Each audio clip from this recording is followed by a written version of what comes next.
This video I really was anxious to do because I really wanted to give my opinion on 3 things the Xbox brand has to do in order to be more competitive next generation. Now, the reason I'm saying more competitive is because, in my opinion, I don't believe Xbox is going to win next generation. PlayStation brand is just too big of a brand worldwide for Xbox to win. But I do believe they can be much more competitive. Now, these are just my opinions. If you guys have some opinions that's not here, please put it down in the comment section. I love when we talk about gaming. Now, the first thing I believe that they have to do is market better, have more marketing deals, and more advertising. Now, I remember vividly at the beginning of this generation, PlayStation had more marketing, and their marketing was just better. Absolutely all generation, PlayStation has marketed better than the Xbox brand.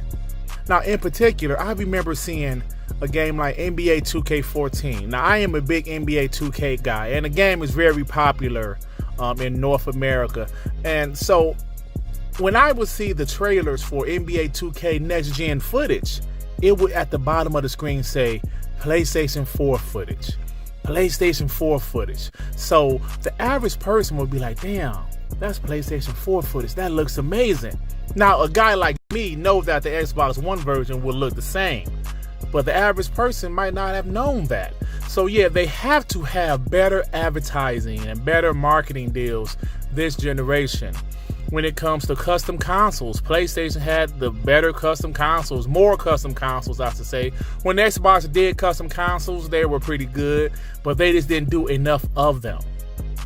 They need more custom consoles, whether it's for first-party games or some big third-party marketing deals.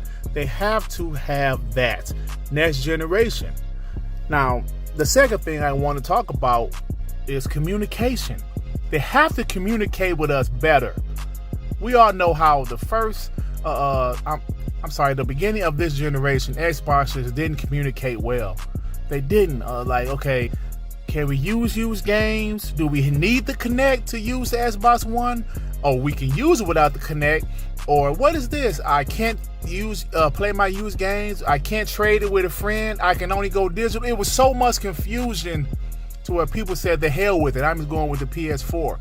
And we know how Xbox dropped the ball at the beginning of this generation. Now, this next gen, they have to just talk to us like 5-year-olds.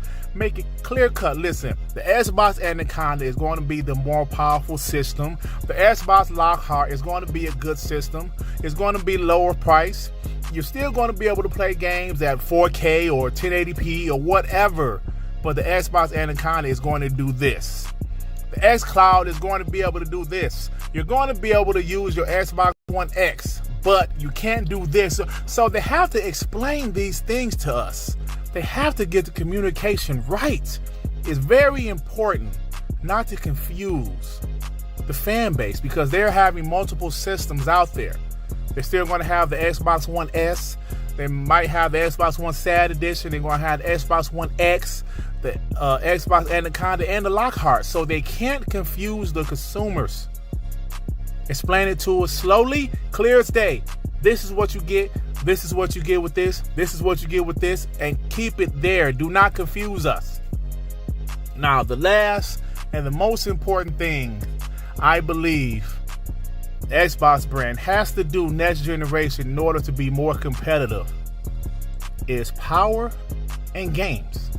Flat out, power and games. This is the most important thing that a console needs to do to be good. Now, I hear some people say, oh, it's more about the power and not the games. Then I hear people say it's about the games and not the power. It's about both. It's about both. So let's be honest here. The start of this generation, Xbox had some decent exclusives, but the power narrative was so bad, their exclusives didn't really matter. PlayStation had the power narrative the beginning of this generation, and PlayStation used it to their advantage. 1080p versus 900p, 1080p versus 720p. That was a real thing that at the beginning of this generation. Now, later in the generation, of course, Xbox took the power crown. back. But by that time, it was too late. When Xbox One X came out, PlayStation was really starting to get it going with their great first-party exclusives. Yeah, Xbox had the power, but it didn't matter because PlayStation had the games.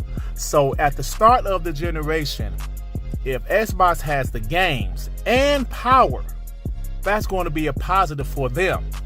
Because PlayStation, they're going to have the games. You better believe PlayStation brand is going to have the games. And of course, these last few years, Xbox just couldn't deliver on good games. So that power that the Xbox One X had meant nothing. I mean, there was some good multiplayer showing off the power. And I love the Xbox One X system. But the start of next generation, they have to have both. Because I believe Xbox is going to have some games. They're going to have Halo. They're going to have Ninja Theory's new game. They're going to have more games. If they can have both of those and maintain both of those all generation, it's going to be a successful generation for the Xbox brand. But hell, what do I know? I'm just a black ass kid from Detroit City. Anyway, y'all, like I mentioned earlier, if you guys think they should do something else also, please put it down in the comment section. All right, this is just my opinion, but at the end of the day, next generation is going to be a lot of fun. All right, y'all, I'm about to get out of here. If you liked the video, please hit the like button. If you happen to stumble upon my channel and you think I'm decent enough, why don't you subscribe, y'all? All right, everybody, peace and love.